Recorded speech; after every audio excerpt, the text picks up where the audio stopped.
Hi, BookTube. Welcome to Jackie's Literary Corner. I am Jackie. And we just got back from visiting my grandmother, so I thought I would make a video while it was quiet. And not that there's a lot of noise that disturbs me, but at least I'll have to worry about getting interrupted. Um, but we do in the BookTube community have some tragic news that I just found out a couple days ago and was completely shocked by and saddened by, and that is one of our own, Jennifer Brooks, has passed away. Her mom left a message on her channel about it, and now I didn't come across it until a couple days ago. I actually sadly found it via a comment on someone else's video saying that she had brought them to this other booktuber's channel and mentioned that that Jennifer Brooks had passed away. So I had to look at her channel because I was completely caught off guard by it. Because she is actually, or was, younger than me, so I was kind of surprised that someone, but unfortunately things can happen. But yeah, she was I didn't know her personally, but from what I saw on her channel and her videos, how she interacted with people, she seemed like a really cool, very friendly, laid back kind of person. I'm sure, like, just a fun person to hang out with, and she was someone that I wanted to maybe maybe one day we could interact and become, and I could see, wanting to become, I could see trying to become friends with her, and we never really got a chance to, though. And I was too shy, and I was kind of shy anyway, and I didn't want to seem all weird. But she seemed like a really cool, like I said, a really cool person. She was liked. We had a few similar interests. Like I know I'm one of the many people who got into vampires. I'm not as into them anymore, but I definitely got into them for a period of time. We both like Anne Rice, and she kind of got me interested in reading about Vikings and Richard III. As I said, she's a big fan of his, and even did a video where she talked about her favorite historical fictions, and she mentioned that book that just came out recently called The Princes in the Tower, kind of where the historian, I don't remember her name, was trying to prove that, Richard did not kill the princes. And I know, and I thought it was really kind of endearing that she was a big fan of K-pop, and had her own K-pop journal, and I thought that was really cool. Even though I'm not a K-pop fan, it was still like, it's kind of sometimes really, it's cool to see other people who are fans of something or someone and making their, journals or books that are, about that person or that group or whatever. And she just seemed like such a cool person. And I do wish I had gotten to know her, gotten the chance to really actually get to know her and meet her, but I never did, sadly. And I just hope that her family is doing all right, or as all right as it can be after experiencing something so horrifying. And I hope she's at peace, and maybe even chatting with the Shelleys.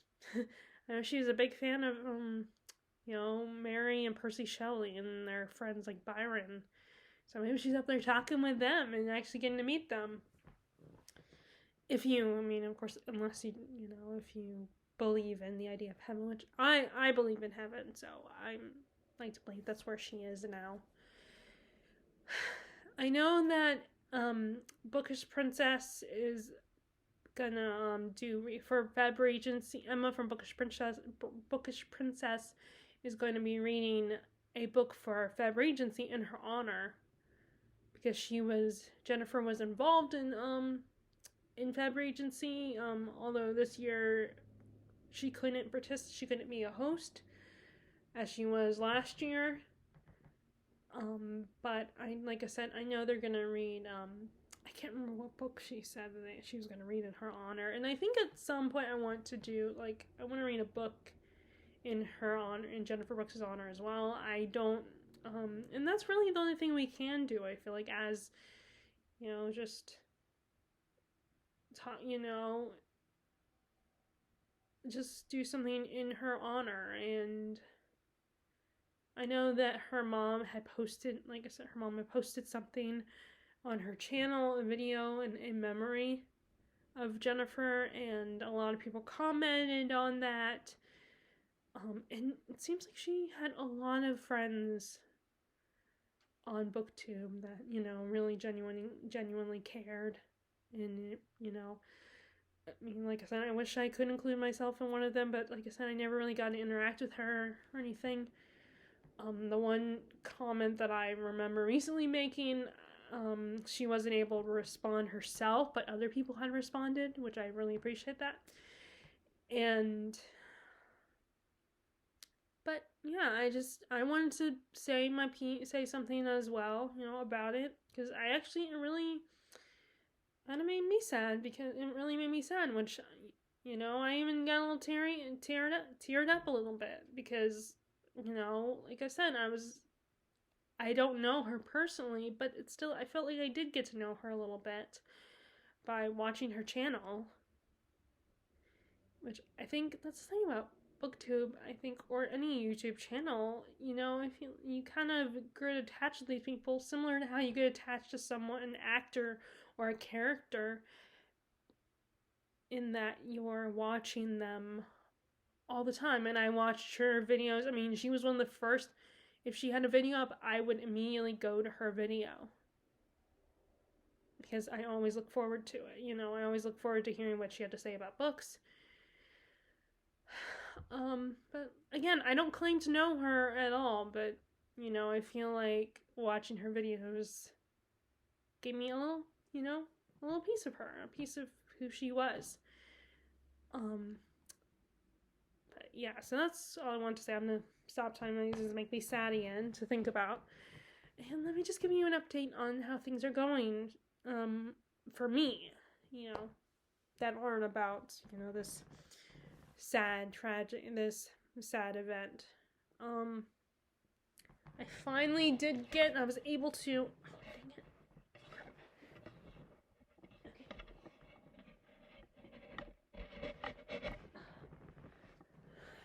I was able to finally open my Etsy order, because I created an Etsy account. I don't have a shop or anything, but I'm now, so I'm just the buyer of Etsy stuff.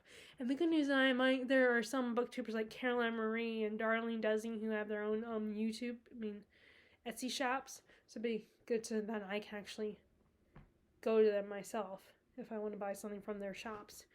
But I bought something from, this set was Gilmore Girls related, and it's this tote bag. So it was either I was going to either buy like a sweater or t-shirt or something, or I was also thinking about getting a tote bag. So I saw this one, and it's really cute. It has Stars Hollow. It has book club, so it's a little image of the town, probably similar to what's on the sign in the show. And I like how it's wider than my other, and it's a little bit bigger, but not like huge. Not like the tote bag I got, not like some of the tote bags I've got, like the tote bag I got at the convention, or which I guess that makes sense at the convention bag. A tote bag that you get at a convention is so much bigger, because it's, you're getting a lot more stuff. You might potentially be getting a lot of stuff, so you might need a bigger bag. And then I know that the bookshop where my grandma lived, the little independent bookshop where my grandma lives that I visited, not this past visit, but another visit a while back, I went there to check it out because we had just found out about it.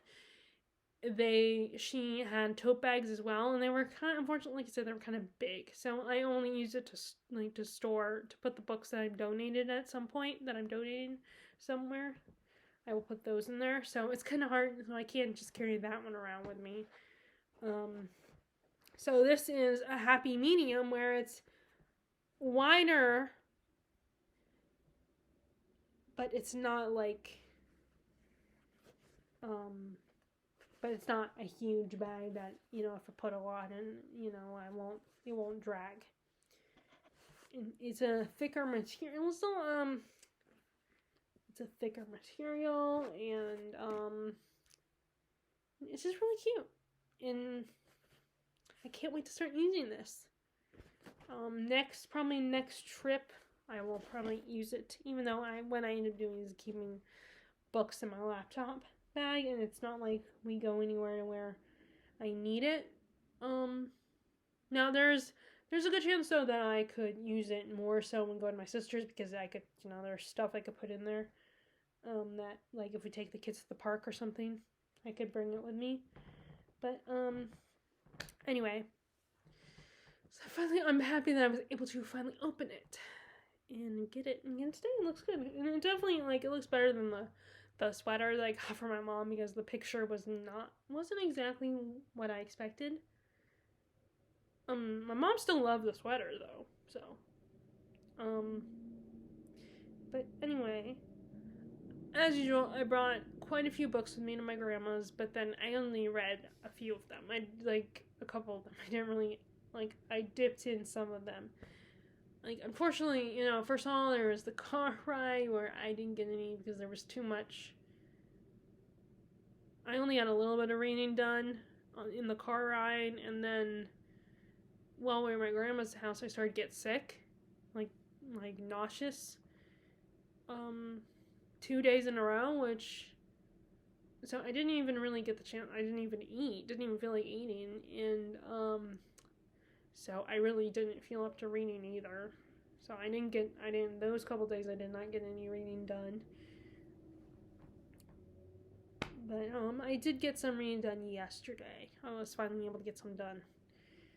But the books I ended up bringing with me were the Oedipus plays of Sophocles.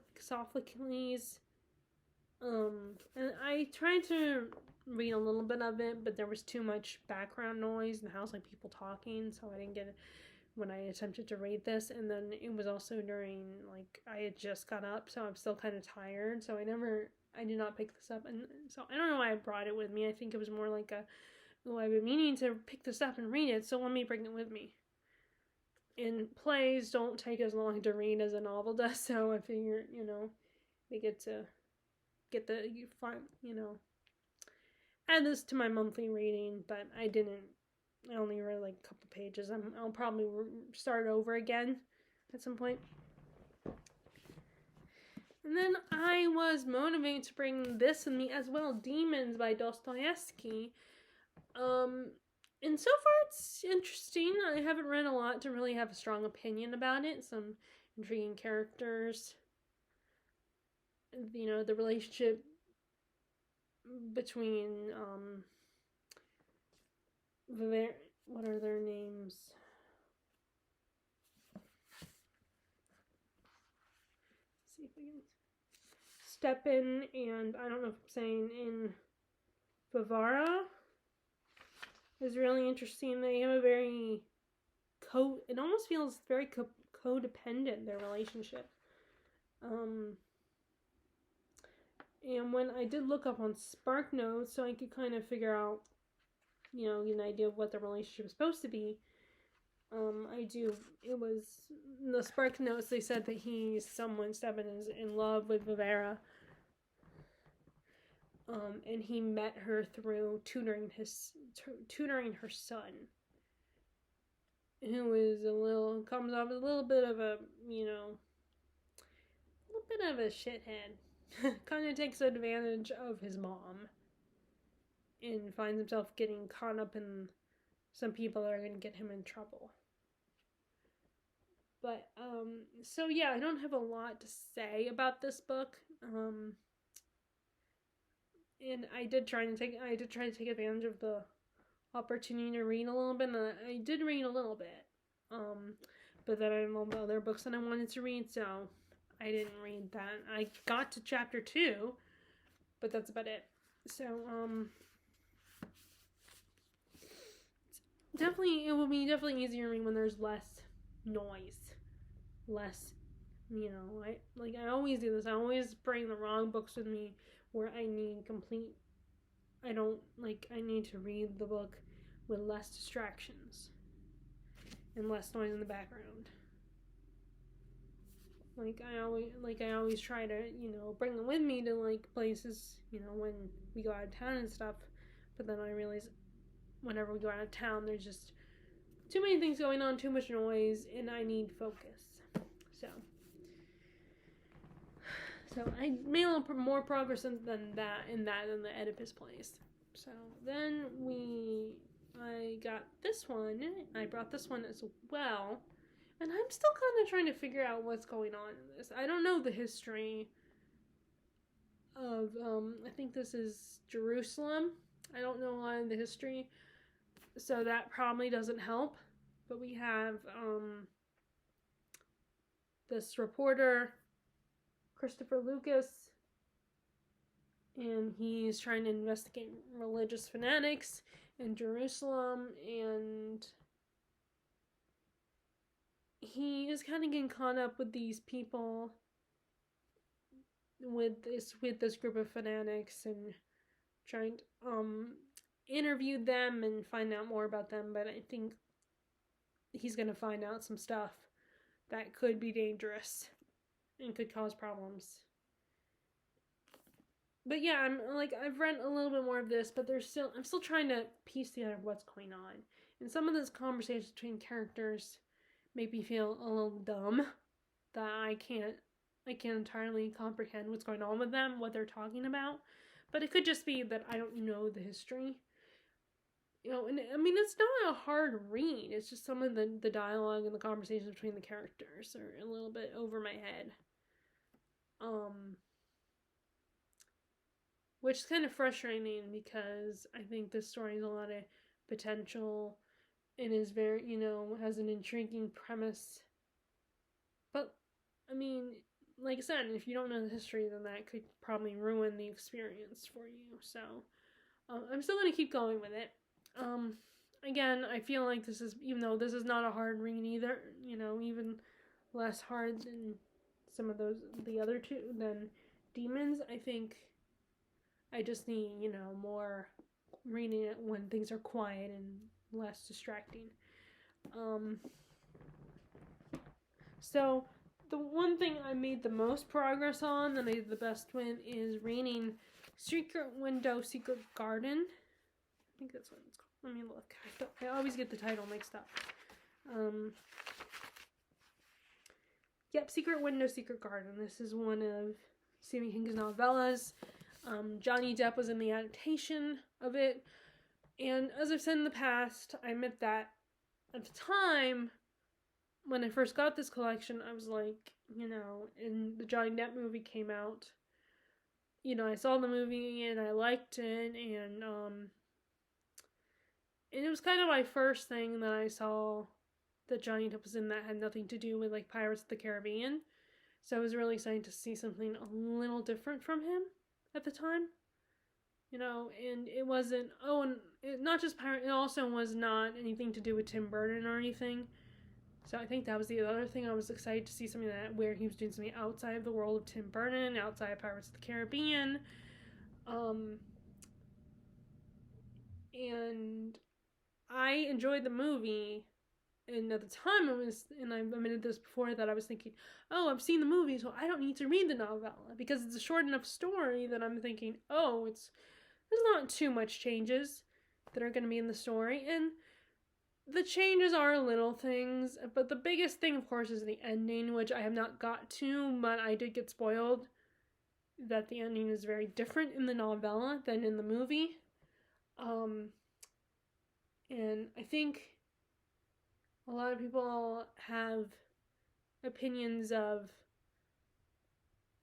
that the ending in the movie is a little more a little more impressive than the ending in the novella. I mean, people already have take issue with, Stephen King's endings anyway. A lot of people complain about them. But it was from what I've heard, that the ending, they still pay homage to the novella with the ending in the movie. But yeah, there's other than that, all the changes are little things, little changes. I feel like little differences, because it's inevitable that a book is gonna that adaptation is gonna change some things, and they can't do everything, or they're just gonna be like, oh, let's try this instead. But as long as we still stay true to the spirit of the original story. But if you don't know, and you have not seen, if you have not read the novella, and if you have not seen the Johnny Depp movie, this is the story of an author, Mort Rainey. He caught his wife cheating, and so now she gets to keep the house in Derry, so it takes place in Derry. Well, not the story, but she lives in Derry. She gets the house in Derry, and he lives at their lake house in Toshmore, which I keep thinking, is that the same place as in Bag of Bones? But I'm not sure. I can't remember. But that he lives in that house, and he's kind of trying to adjust and accept the situation he's in.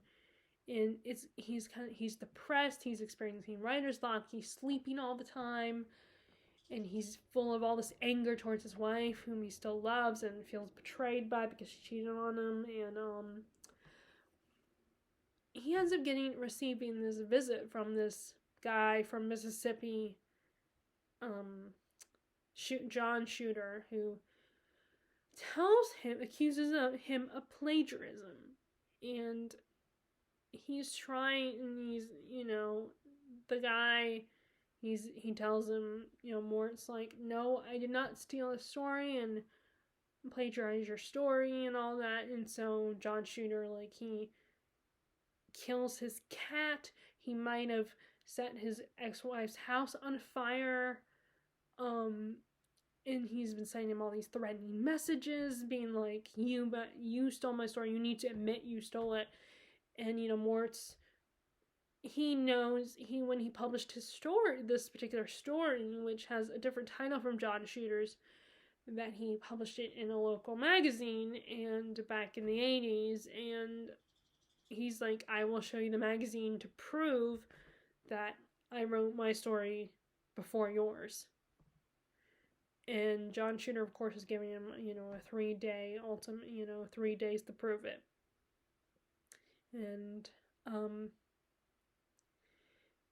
so far it's really good. It's very intense, and he's trying, there's, like I said, all the changes are kind of small things, like little things, except for the ending.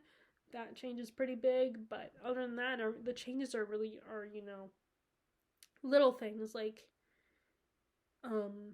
how Mort is, determined, does not want to go to the cops, but I think in the movie he does go to the cops. And just a couple other little things here and there. Oh, and like his pet in the movie is a dog, but it's a cat in the book. Which I don't know. I guess because there's more people that are into dogs than cats, I guess. Maybe that's why one of the things that they changed it. But yeah, so I'm almost done with this, and when I'm done, I think I might go to read the Longlealers next. That was actually the first one I ever read, and I read it in my sister and my friend Therese, and we did attempt a little book club, and that was one of the stories we read that it was actually, I picked it out, I remember, I think, or no, Therese might have picked it out, and we read it together. but I don't even remember what was said in that book club.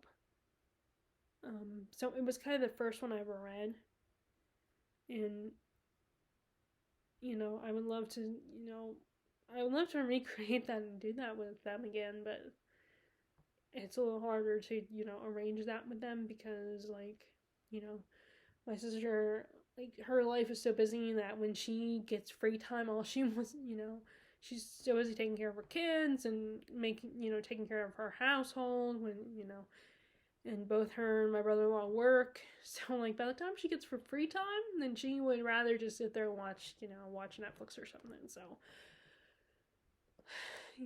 I don't know if she'll ever. And I think it's kind of hard when you've been away from reading for so long. I think it's hard to get back and get motivated to get back into it.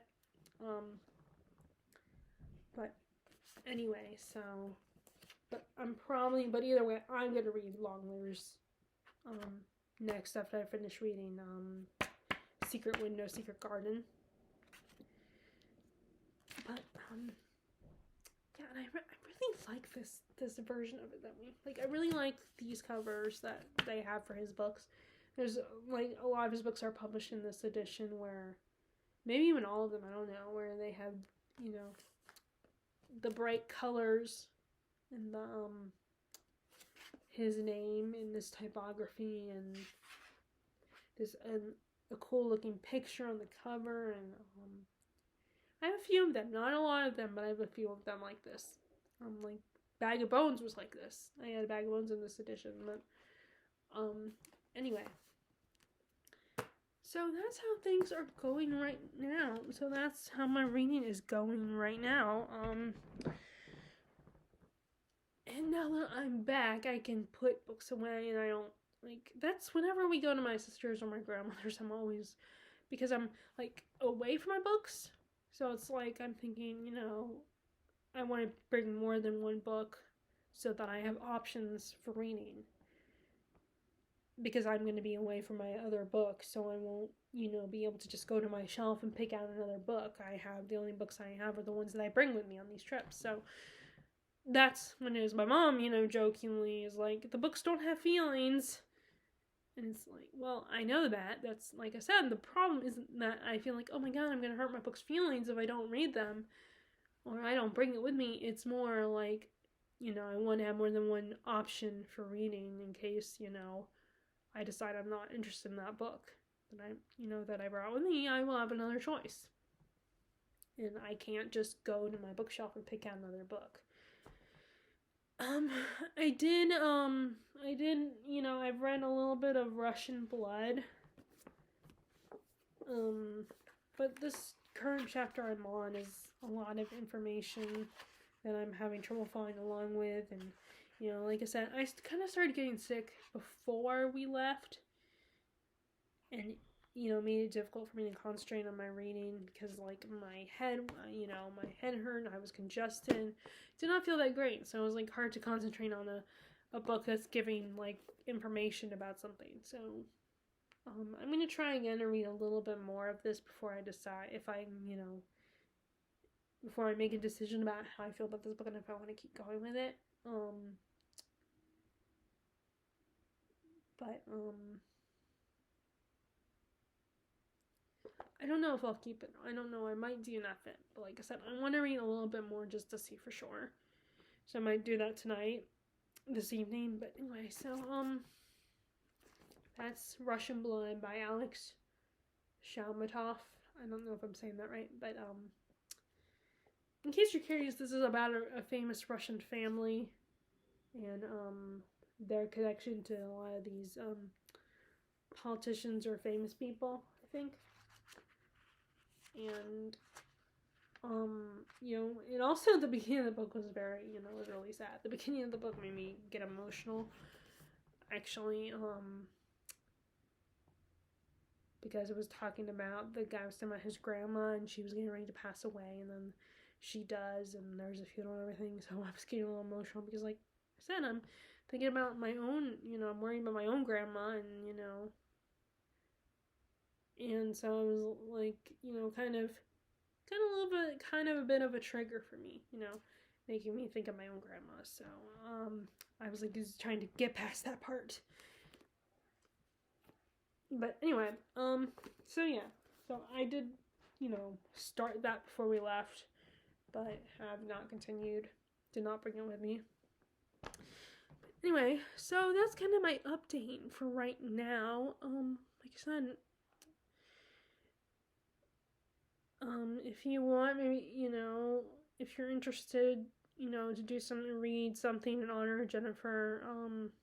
Like I said, she's a big fan of vampires and Anne Rice, and like Vikings, and she loves history. She's a fan of Byron and the Shelleys, and they're doing something for her and for Fab Regency. I wish I could tell you what the book was, but I don't remember what it was. And but anyway, yeah. So I hope you guys like this video. If you did, please give it a thumbs up. Click subscribe if you haven't already. Click the bell notification button below if you want to be notified about my latest videos. And I will talk to y'all later. Bye!